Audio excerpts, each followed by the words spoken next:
नमस्कार, जय माता दी।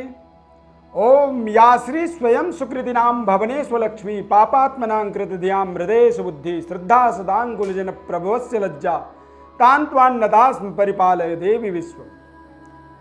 नमस्कार, मैं अष्टवरविंद आप सभी का अपने इस नवरात्रि विशेष साधना विशेष प्रोग्राम में बहुत बहुत स्वागत करता हूँ। 10 महाविद्या साधना के विषय में हम बात कर रहे हैं।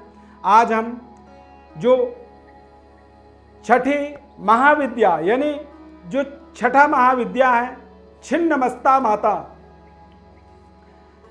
ये छठी महाविद्या है।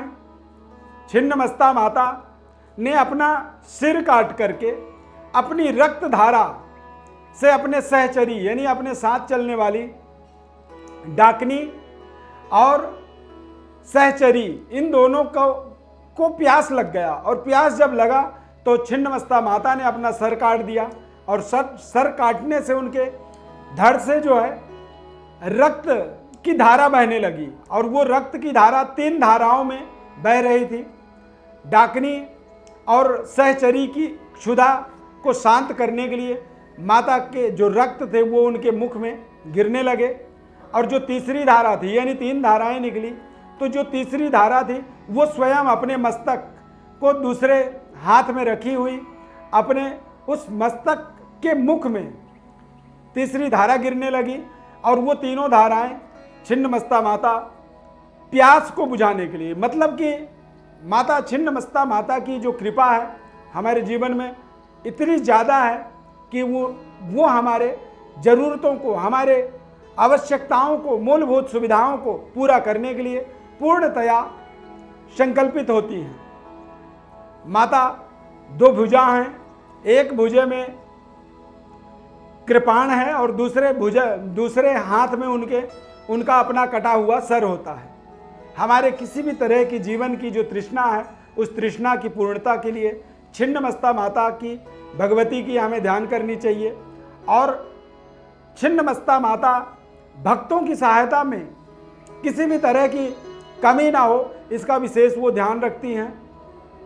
भक्तों के कष्ट का निराकरण वो शीघ्रता से करती हैं, और दुष्टों के संहार के लिए वो रौद्र रूप धारण करती हैं। और इसी वजह से माता छिन्नमस्ता माता को प्रचंड चंडिका के नाम से प्रसिद्धि मिली है।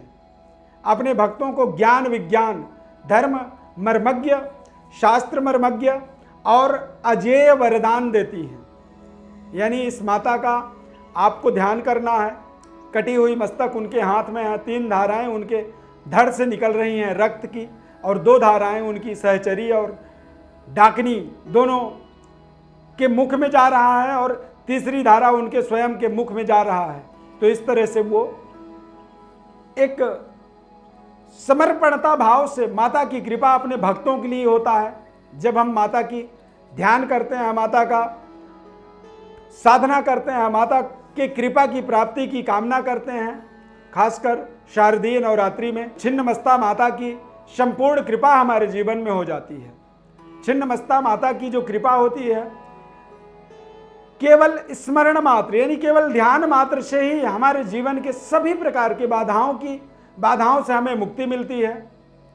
शारदीय नवरात्रि के अंदर जब आप भगवती का आराधना करते हैं तो आप इन 10 महाविद्याओं का पृथक पृथक अलग अलग ध्यान करें, और फिर किसी एक महाविद्या को अपने जीवन में जोड़ें, संलग्न करें। इन 10 महाविद्याओं की साधना से, सिद्धि से हमारा जीवन समृद्धशाली होता है, दैवी शक्ति संपन्न हो जाता है, और हम अपने जीवन में अपनी मनोवांछित फलों को अपने जीवन में प्राप्त करते हैं, और अपने जीवन को हम सफल बना पाते हैं, धन्य बना पाते हैं। यही चमत्कार दरअसल इन 10 महाविद्याओं के अंदर समाया हुआ है, और उसी चमत्कार की प्राप्ति का हमारा एक सर्वश्रेष्ठ लक्ष्य होता है। हर कोई नवरात्रि में माता की कृपा की प्राप्ति की परिकल्पना करता है, सोचता है, और यदि एक आपको सही विधि, सही तरीका पता हो तो निश्चित रूप से आपका जीवन सफल हो जाता है। हमारे चैनल को आप सब्सक्राइब करें, लाइक करें, बेल के बटन को क्लिक करें हमारे साथ निरंतर जुड़े रहने के लिए।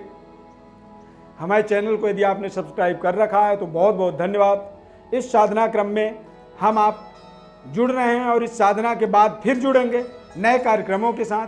मेरा आपसे प्रॉमिस है, आपसे मैं वादा करता हूं कि इन साधनाओं के माध्यम से आपके जीवन में एक अलग अलौकिक शक्ति की संचालन आपको प्राप्त होगी और आपका जीवन धन्य होगा। बहुत बहुत धन्यवाद। जय माता दी।